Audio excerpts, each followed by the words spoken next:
Everybody will have Coach make his opening statement, and we'll take questions. Go ahead, Coach. Okay. Looking back at last week's game, I think, defensively, I told the guys, I think we're playing, as fast as we have played to this point in the season. I think the guys are playing with a good bit of confidence.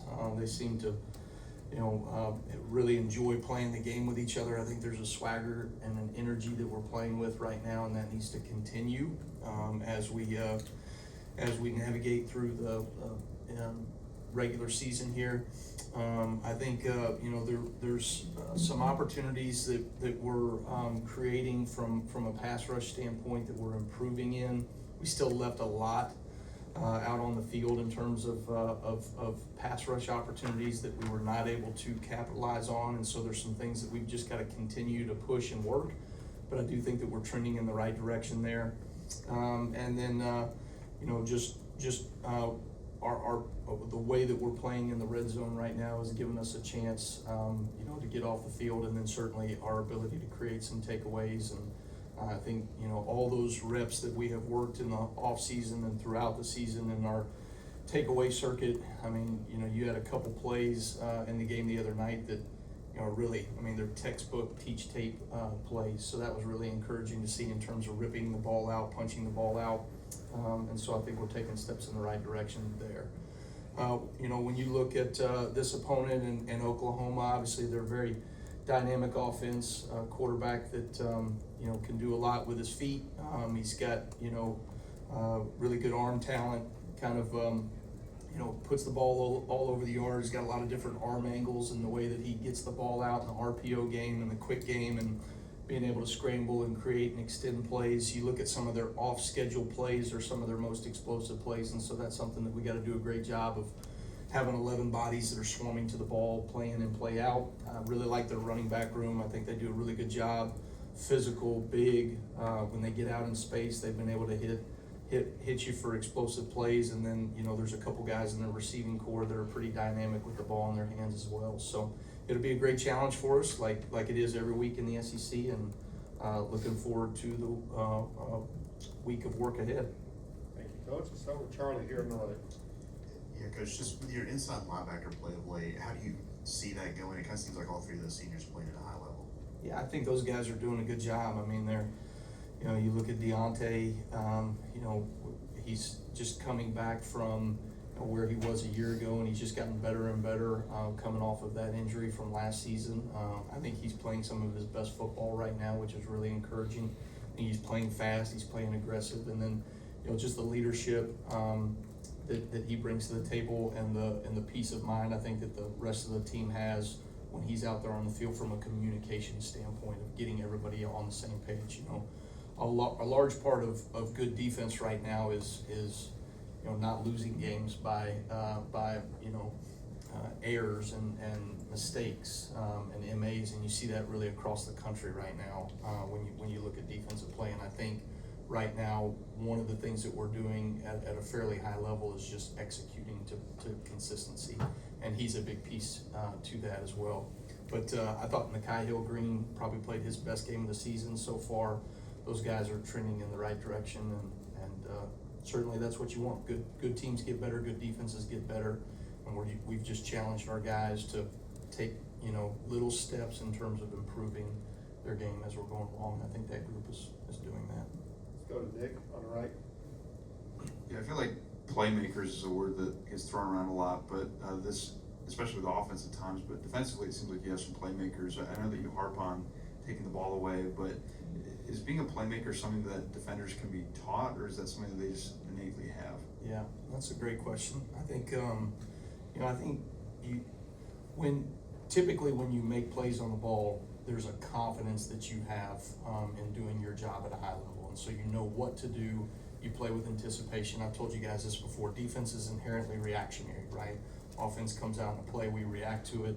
But if you start to understand what we're doing at a high level, and you recognize what the offense is getting ready to do, right, then all of a sudden you can play with anticipation, and anticipation creates production. And so I think we've got guys that are playing with more anticipation as we go throughout the season. They're seeing more football. A lot of times you see that, the things that show up on tape, that you've put out on tape, you're gonna see those things again.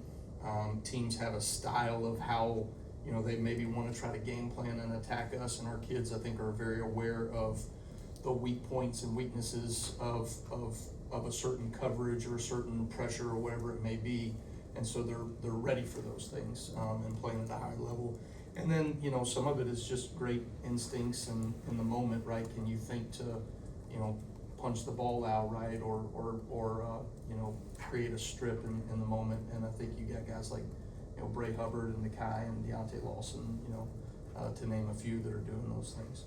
Let's go to the front row to the left to Colin.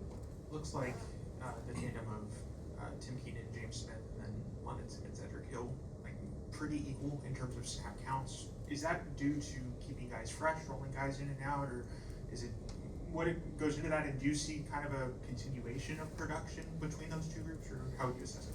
Yeah, I think you know, I think Freddie does a good job of keeping those guys engaged, and you know, to me, they're you know, they do a good job in the week of practice and the week of preparation, and then they get out there on game day. You know, we try to be mindful of, like, you want to play those guys early, because as the game goes on, if there's one guy that has a hot hand, or you know going into the game there's a guy that's, you know, clearly the better player, you want to make sure that dude is available right in the fourth quarter. And so we try to really push ourselves to an uncomfortable position of getting guys on the field, simply because you want to make sure that, you know, when you get into that game like we had against South Carolina, we played a lot of players early in the earlier part of that game, and I think at the end you saw some of our best players step up and make plays in big moments, like Tim Keenan and Deontay Lawson.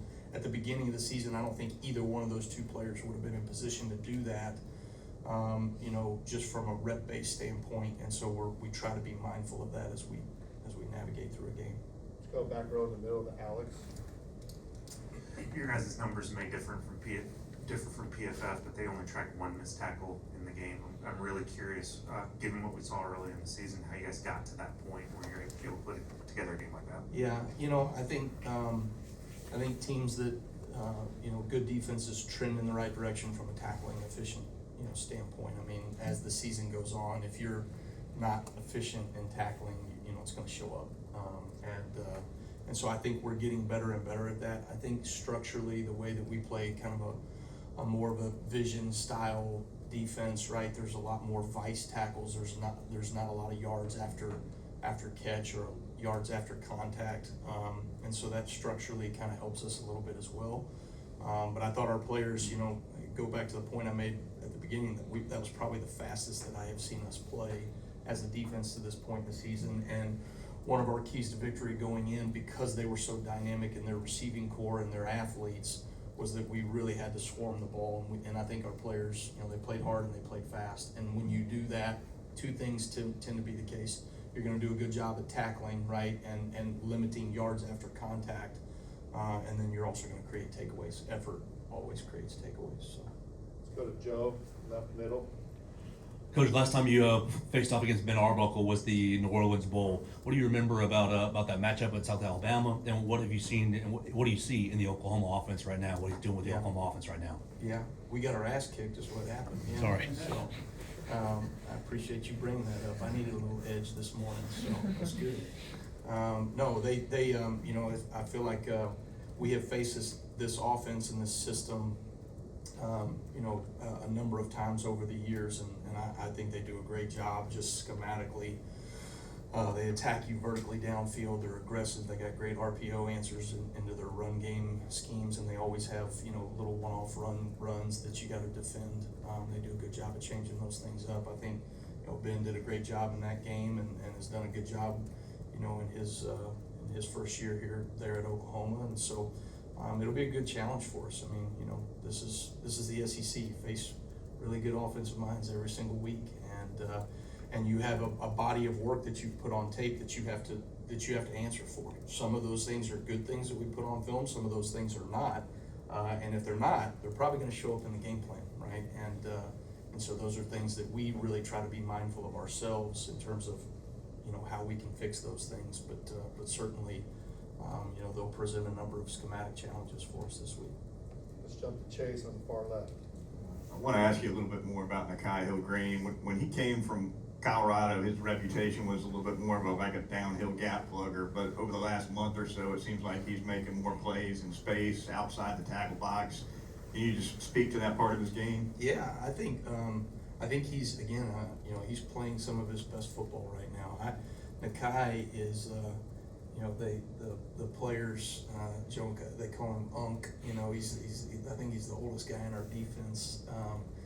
He's 24 years old, and he's just so solid and so steady, and he knows, he knows where his eye progression is supposed to be. He knows where he's supposed to be from a landmark standpoint, alignments, pre-snap. He does all the things right before he has to make the play, so that he gives himself the best opportunity to make the play. He'll tell you, he's not the fastest guy out there, he's not the most athletic guy out there, but he's athletic enough, and his elite trait is his ability to diagnose before he has to go make the play, and he's doing that at an elite level right now. Let's jump to Matt on the right side here. Yeah, Oklahoma has scored on every red zone possession they've had this year. Yeah. What do they do well down there? What's kind of the key to stopping them? Well, they have, they do a really good job with their 1+ quarterback run. Usually when you look at an offense that can run the ball from the quarterback position, they're going to be more effective in the red zone, because oftentimes, because you can't stretch people vertically anymore in the passing game, right? You need that extra piece in the run game. I think they do a really good job of mixing that up. They also have a great RPO system, and so they can still attack you laterally when they're still threatening you with the quarterback 1+ run game. So they do a really nice job of using all of their bodies and also using all of the width of the field in those situations. And so they'll be challenging for us. I think we've done a really nice job in the red zone defensively. I think our guys have a lot of fight. I think more than anything, there's just a confidence that our players have whenever we get down in that situation. We talk about the E-Bombay all the time, right? The hold fast the line. That our kids believe those things. They believe that no matter how they got down there, kind of the illustration I always create for them in fall camp is you're dragging the opponent into deep waters, right? And then at that point, right, you're drowning them out, and that's what our guys are doing a good job of. All right, we'll finish up with Johnny standing up on the back left. Obviously, you're going to be going up against the Oklahoma offense, but Brent Venables has a long track record of being a good defensive mind. As a fellow defensive guy, what do you admire about the way that he schemes and calls his defenses? Yeah, Brent's obviously had a great career as a defensive mind, and has done a really good job. I'm sure, myself being a head coach at a time, I didn't get to call plays, and you kind of miss those things, and I'm sure he's enjoying getting back into that as being the play caller again now. He's doing a tremendous job of it. I think, when I watch them, there's been some crossover opponents, so we've gotten to see them defensively. They do such a great job of mixing their front. They do a good job of putting some of their playmakers in position to be most effective and most productive, especially from a pass rush standpoint. But what's probably one of the most impressive things is how versatile they are in terms of what they ask their guys to do schematically, and they don't make a whole lot of mistakes. I think that's one of the things that I'm seeing right now across the board is that there's teams that do a lot around the country defensively, and it's really good scheme, but ultimately you can point to 2, 3, 4 times in the game, right, where they mis-executed their scheme and they gave up explosive plays, right, and some of those for touchdowns. Oklahoma has done a really good job of having a great volume of scheme, and yet they're still executing at a pretty high level, and so that's a credit to Brent and his staff, and certainly the players and their ability to execute. All right, thank you, Coach. All right, thanks guys, roll tide.